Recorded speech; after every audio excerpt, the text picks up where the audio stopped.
Okay, in this video, we're going to watch Senator Chuck Schumer absolutely destroy Trump's so-called art of the deal.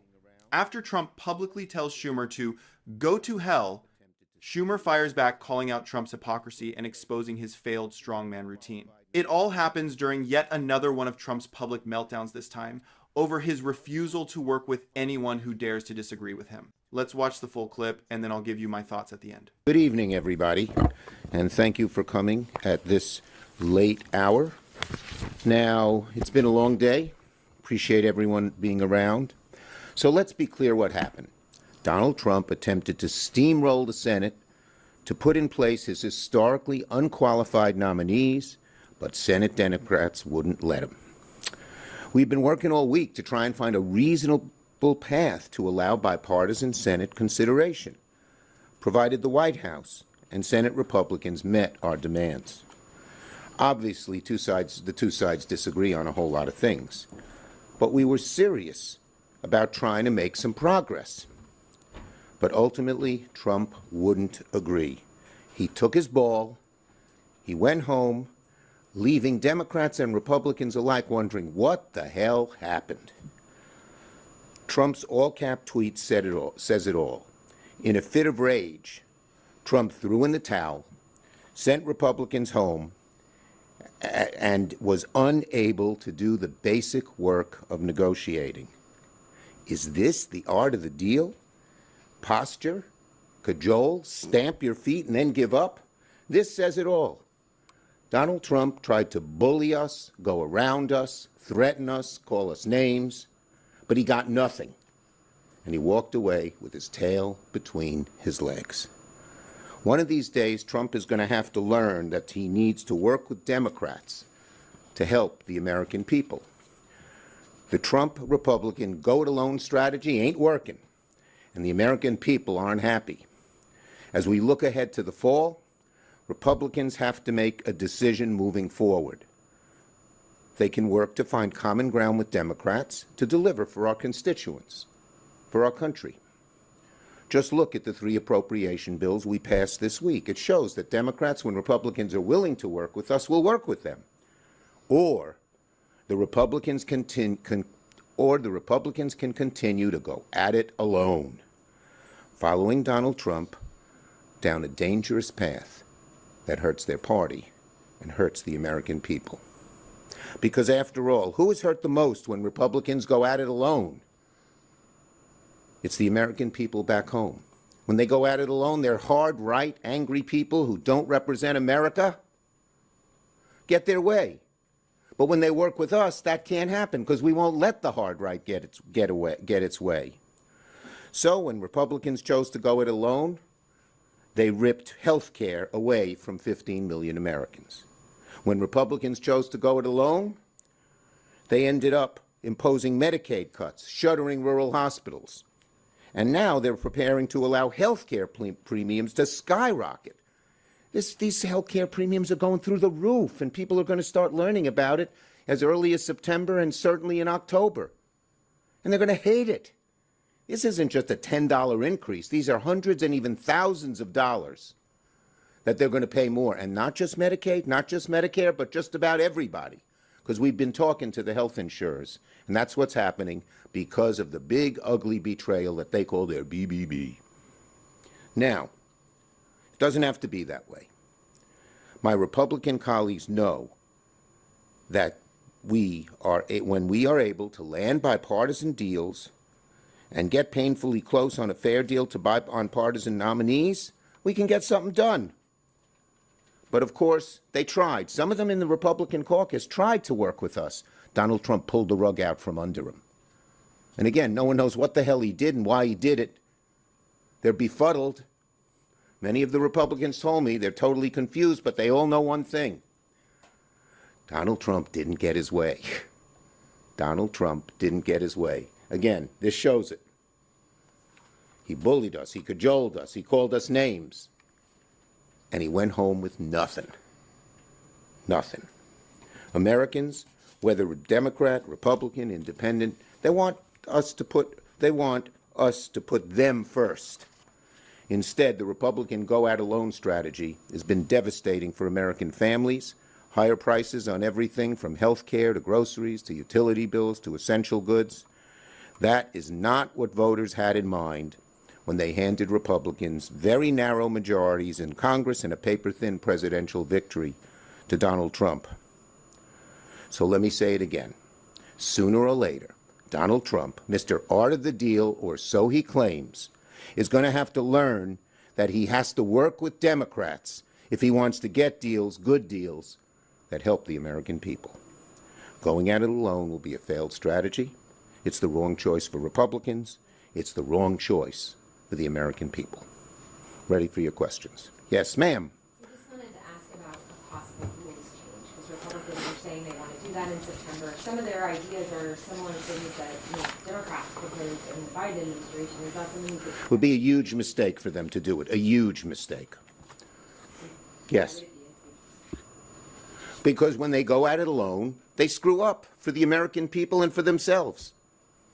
Are there any rules changes that you could potentially agree to in September? We should be working together on legislation to get things done for the American people. That's the way to go.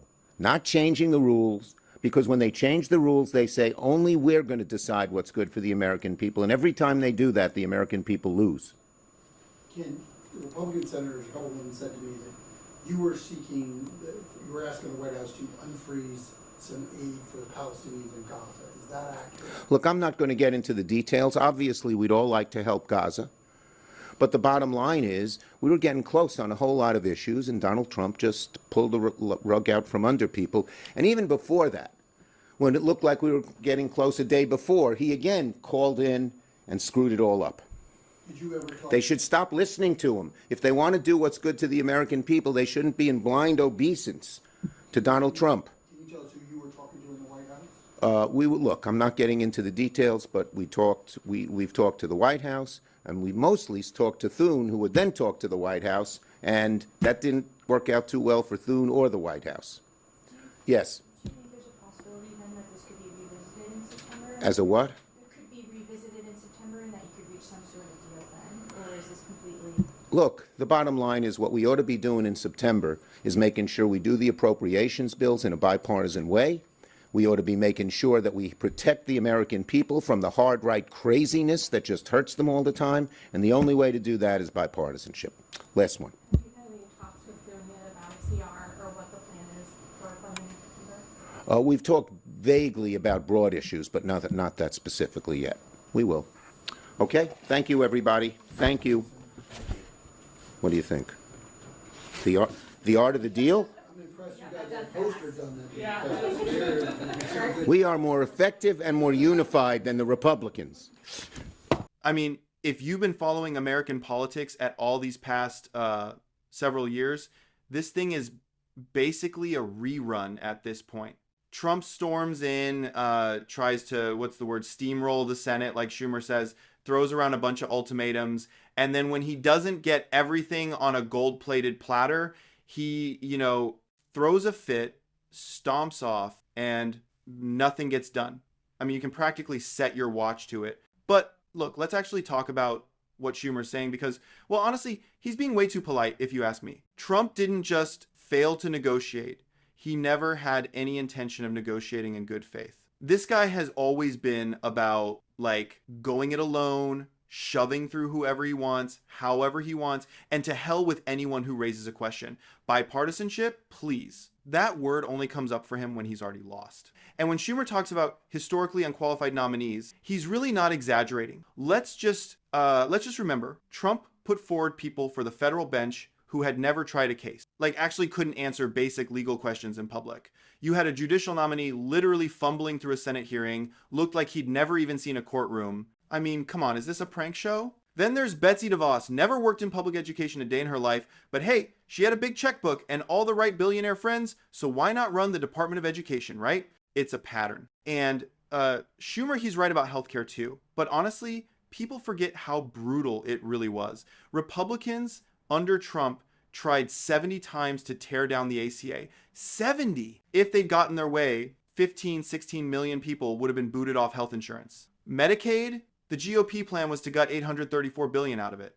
Shuttering rural hospitals, raising premiums, leaving people with pre-existing conditions out to dry. Like, you literally had the CBO spelling it out. They didn't care. That's the go it alone strategy. And don't even get me started on the 2018-2019 government shutdown. That was the longest one in US history.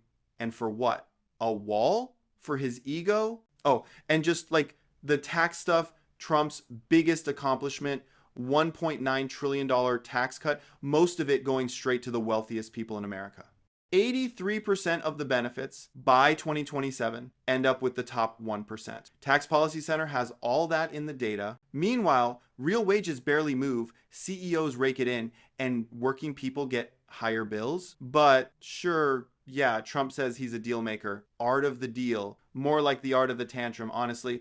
If he doesn't get total submission, he packs up and leaves. This is the guy Republicans keep following. Like, Schumer's not exaggerating when he says even the Republicans are standing around going, what the hell just happened because Trump doesn't have a plan? Never did. You want to talk receipts? Every time the Republicans actually do manage to pass something under Trump, it's either by locking out the Dems completely and doing the bidding of lobbyists, or it's just chaos. And when Democrats force them to the table, that's when you get actual, results, infrastructure, chip manufacturing, even a little bit of pandemic relief that, regular people could see. And then the GOP tries to take credit for stuff they voted against, just classic stuff. Schumer keeps going on about bipartisanship. People roll their eyes, act like he's being all nostalgic or whatever. But for regular folks, things only move forward when both sides actually do the work together. Because every single time the GOP pulls the go it alone thing, regular people pay more for healthcare, hospitals close, and the only folks cashing in are the big donors and the cronies.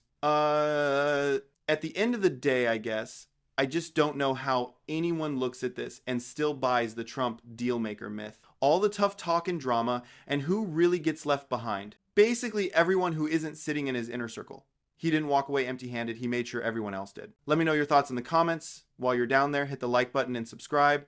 I appreciate you guys, and I'll see you in the next one.